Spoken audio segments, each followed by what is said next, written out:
Pebbles Tamil. Hello friends, welcome to Pebbles. நான் உங்கள் கோபி சுதா கோவி சமையல்.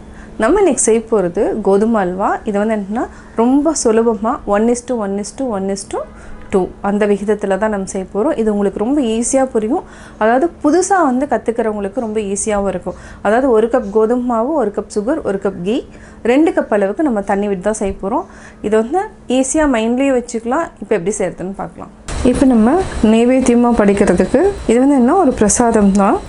இந்த பிரசாதம் தான் வந்து அமிர்த்சரில் வந்து கொடுப்பாங்க. காடா பிரசாதம்னு பேர். இந்த 2 பவுல் எதுக்குன்னா தண்ணி வந்து அளவுக்காக நான் எடுத்துருக்கிறேன்.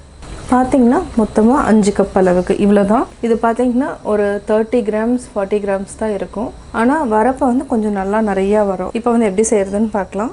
இந்த 2 கப் தண்ணி வந்து நம்ம நல்லா சூடு பண்ணிக்கலாம்.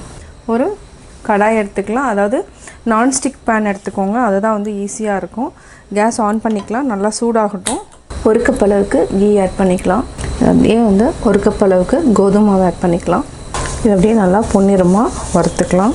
உங்களுக்கு பார்க்குறதுக்கு நெய் இல்லாத மாதிரி இருக்கும். ஆனால் என்னென்னா இதில் வந்து நெய் இருக்கிறதுனால அப்படியே சிம்மில் வச்சுட்டு நம்ம நல்லா வறுத்துட்டே இருக்கணும். அதுக்கப்புறம் பார்த்திங்கன்னா ஒரு நல்ல ஒரு ஸ்மெல் வரும். அதுக்கப்புறம் நம்ம சுகர் ஆட் பண்ணிக்கலாம். பார்த்திங்கன்னா நெய்யிலேயே நல்லா வறுத்துட்டோம். இப்போ வந்து என்னென்னா சர்க்கரை போட்டுக்கலாம். சர்க்கரை போட்டு நல்லா மிக்ஸ் பண்ணி விடுங்க. இப்போ அதே 2 கப் எடுத்து நம்ம அப்படியே மிக்ஸ் பண்ணிக்கலாம். கட்டி இல்லாமல் நல்லா மிக்ஸ் பண்ணி விடணும். இப்போ பார்த்திங்கனாலே தெரியும், டக்குன்னு வந்து ரெடி ஆயிடும். அப்படியே சுருட்டி விட்டிங்கன்னா கொஞ்சம் நெய் வந்து பிரிஞ்சு வர ஆரம்பிக்கும். இந்த கோதுமை அல்வா வந்து எவ்வளோ ஈஸியாக செஞ்சுட்ருக்கோங்கிறத பார்க்குறீங்க.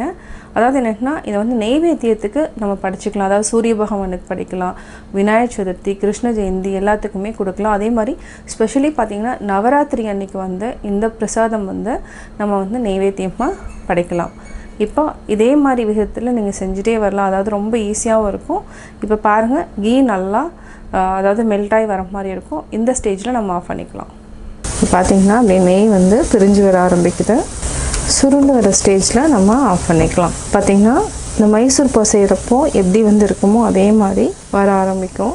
இப்போது பார்த்திங்கன்னா ரெடி ஆகிடுச்சு. இப்போ நம்ம ஆஃப் பண்ணிக்கலாம். ஆஃப் பண்ணிவிட்டு ஒரு பவுலுக்கு மாற்றிக்கலாம். சுவையான கடா பிரசாத் அதாவது கோதுமை ஹல்வா ரெடி.